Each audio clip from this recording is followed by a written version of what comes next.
The English Mic, learn English. Welcome to the English Mic, AJA podcast, where we dive into English, explore ideas, share stories, and have real conversations that inspire and inform. It's great to be here. Whether you're learning or just love language, tune in and join the journey. Let's talk, learn, and grow right here on the English Mic. Sounds good. Today, we're diving deep into something that, well, it touches so many lives. The complexities of addiction. It really does. Yeah. It's everywhere in different forms. Yeah, and we want to look beyond just the obvious substances, to try and understand what really drives those powerful urges and behaviors. The why behind it. Exactly. We've gathered some really insightful perspectives to explore today. The aim is to shed some light on why this happens and maybe how we can all approach it with a bit more clarity and understanding. That's a great goal. Because there's still a lot of misunderstanding out there. Totally. Our mission today is really to pull out the key insights, offer viewpoints that might connect with, your own experiences or maybe people you know. Okay. Well, one place to start is how we even talk about it. You hear these clinical terms like substance use disorder or alcohol use disorder from the DSM. Right, the official labels. Yeah. But an important nuance, I think, is that someone going through a tough patch, maybe using substances more than they should, they aren't necessarily an addict for life. Ah, okay. So it's not like a permanent brand. Not necessarily. Life circumstances play a huge role. It can be more of a state someone's in, influenced by, everything going on around them. That makes sense. So we need to broaden the definition a bit, beyond just the clinical diagnosis. I think so.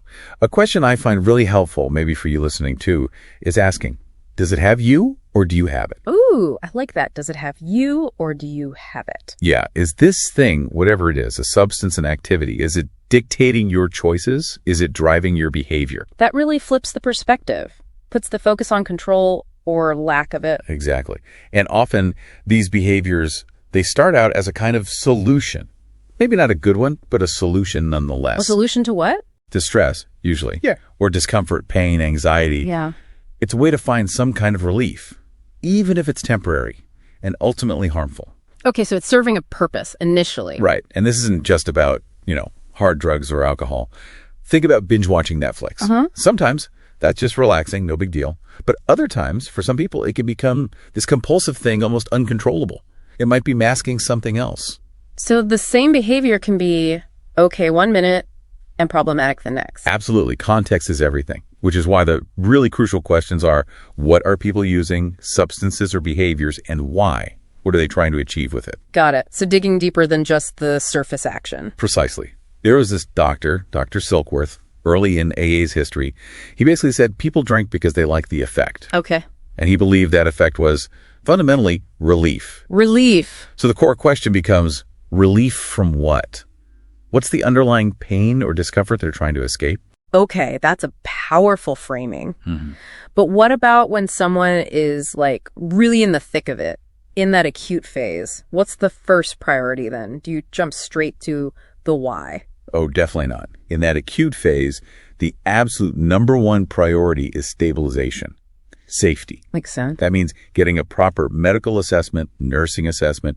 Sometimes it means a trip to the ER. Why the ER? Well, because stopping certain substances cold turkey can be incredibly dangerous.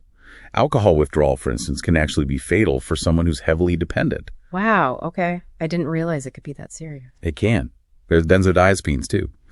So physical stabilization has to come first. You can't work on the underlying issues if the person isn't physically safe. Right. First things first. Exactly. And another really important point, just stopping the substance or the behavior. Oh. It doesn't automatically make everything better. Oh, you'd think it would. You would, but often those underlying emotional challenges, the reason they started using in the first place, they can actually feel worse once the substance is gone. Because their medicine, as you called it, isn't there anymore. Precisely. So now they're facing that raw discomfort without their usual coping mechanism. That's why we have to look at the whole picture, biological factors, psychological stuff, their social world. The biopsychosocial model. You got it. Yeah. And, people show up for help with wildly different levels of motivation. Some are dragged in, really resistant. Yeah, I can imagine. But even those folks, the ones who seem like they don't want it, they can still find recovery. It's not always a straightforward path. Okay, so once they're stable, what does treatment actually look like? What's the process? Well, treatment environments often try to act like a sort of microcosm of the person's real life, their social world, How so? by creating situations where they encounter stressors, but in a safe, contained way, so they can practice responding differently without resorting to the old addictive behavior. Like a practice ground. Kind of. There's this saying, treatment can't really begin till the crisis occurs. What kind of crisis? Often it's an internal one. An existential crisis, maybe.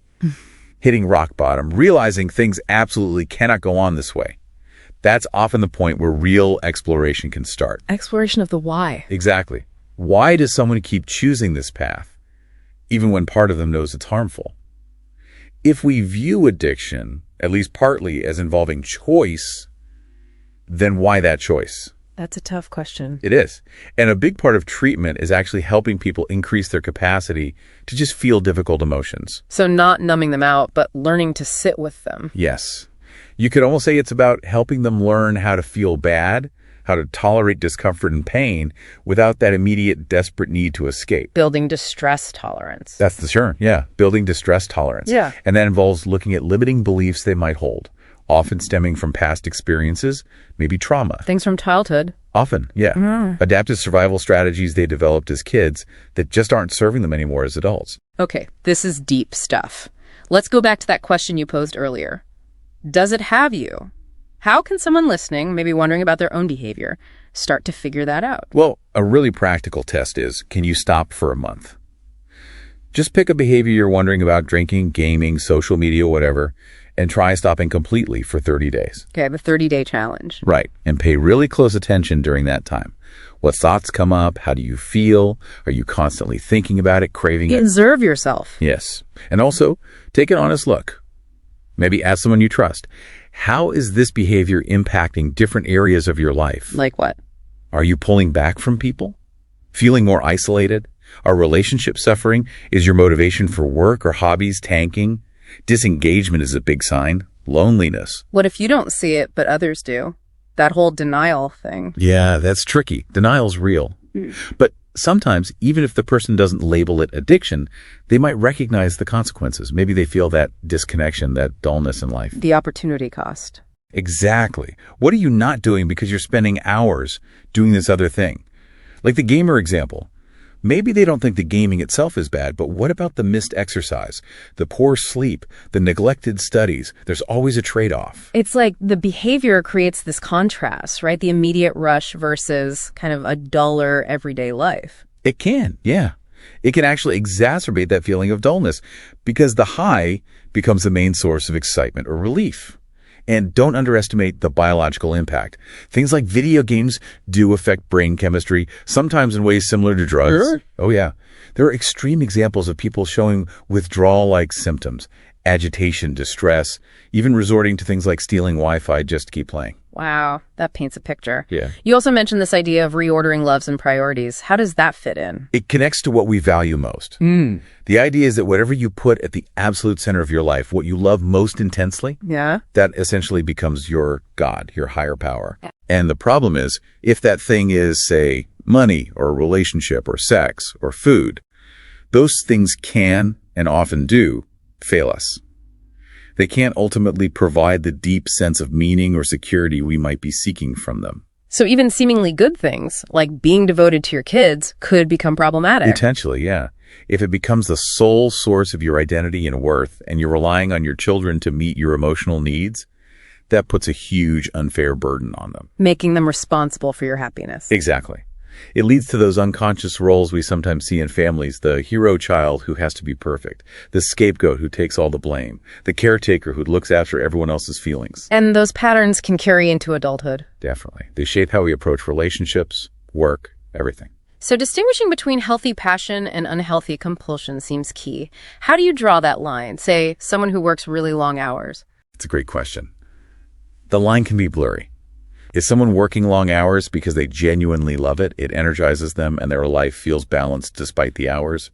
Or are they unable to stop, feeling driven, neglecting health, relationships, other interests? It's about the why again and the consequences. Yes, and that 30-day test can apply here too. Could the workaholic truly disconnect for a month without feeling intense anxiety or loss of identity? Probably tough for some. Very tough. And getting an outside perspective is often crucial. a therapist, a trusted friend who can offer honest feedback.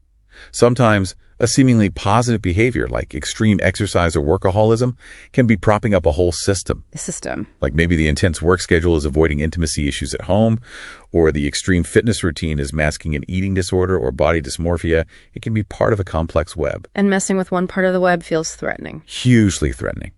Which is why defining what happiness or peace actually means to you, beyond just avoiding bad feelings, is so important. A truly balanced life looks different for everyone. So it's not always about total abstinence then, except maybe for certain substances. Right. With things like food, sex, money, work, things that are often necessary or integrated into life. Complete removal isn't usually the goal or even possible. The focus shifts to how you're engaging with them. The relationship to the thing. Exactly. Think about opioids. Prescription painkillers derived from the poppy can be life-saving for managing severe pain when used properly. Heroin, also from the poppy, used illicitly, is a major driver of overdose deaths. Same source, radically different outcomes based on context and use. That's a stark comparison. You can apply that logic elsewhere. Is exercise a healthy outlet, or is it a form of dissociation, a way to avoid feeling? Is eating about nourishment, or is it driven by emotional needs? Okay, so if recovery isn't just about stopping, what is it about? What are people building towards? They're building a life that feels meaningful, connected, and resilient. It's not just about not using. It's about having something worth not using for. Filling the void. In a way, yes. The 12 steps, for example, really emphasize practicing principles like honesty and compassion in all your affairs, building connections, being of service. It's about constructing a fulfilling existence. You mentioned the Jelinek curve earlier. Yeah, that describes the downward slope progression of use, dependence, maybe tolerance decreases later, hitting bottom, the cycle of trying to stop and failing. But there's an upward curve, too. Absolutely. The recovery curve. It starts with, often, discomfort, getting stable, often in a supportive environment like treatment or a 12-step fellowship. Then, gradually, finding pleasure in everyday life again. Building that distress tolerance we talked about, moving towards growth, self-actualization. And balance isn't a fixed state. Not at all. It's dynamic. Life throws curveballs. Recovery is more about learning to return to equilibrium faster when you get knocked off balance. Resilience. You talked about proactive and reactive tools for distress tolerance. Can you give some examples of proactive ones, things you do before the stress hits? Sure. These are things you build into your routine. Scheduled practices. Think of it like an emotional weather forecast. Checking in with yourself daily. I like that. Proactive tools could be things like regular yoga nidra or NSDR, non-sleep deep rest, mindfulness meditation, therapy or coaching, strong community connections. Physical exercise is huge. Even things like cold plunges. Cold plunges? Really? That sounds stressful. It is, initially. But that's the point. You experience intense physical stress, fear, maybe, but you learn your body can handle it, and then comes the calm. It trains your nervous system, adrenaline spikes, then drops. Interesting. It's like voluntary hardship. What about reactive tools for when you're actually in the stressful moment? Those are your in-the-moment strategies. It starts with awareness, recognizing the cycle. What cycle? The cycle of perception and reaction. An event happens, we interpret it through our own lens, often based on past experiences or future worries. Which takes us out of the present. Exactly. Then we have an emotional reaction, often triggering that automatic fight or flight response, even if the threat is just, an annoying email or traffic. We confuse discomfort with actual danger. All the time.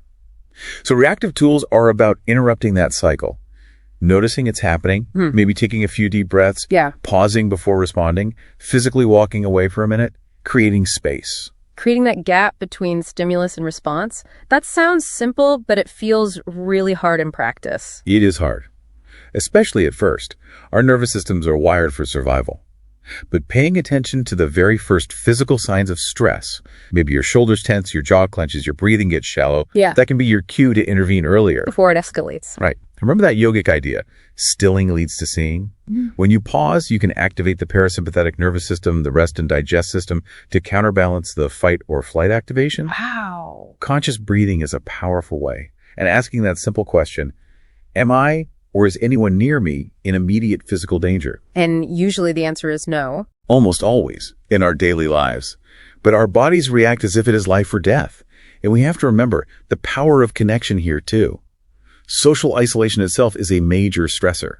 connection calms the nervous system. So it all comes back to finding ways to handle discomfort without reaching for the medicine of the addictive substance or behavior. That's the core challenge. Tolerating discomfort moment by moment.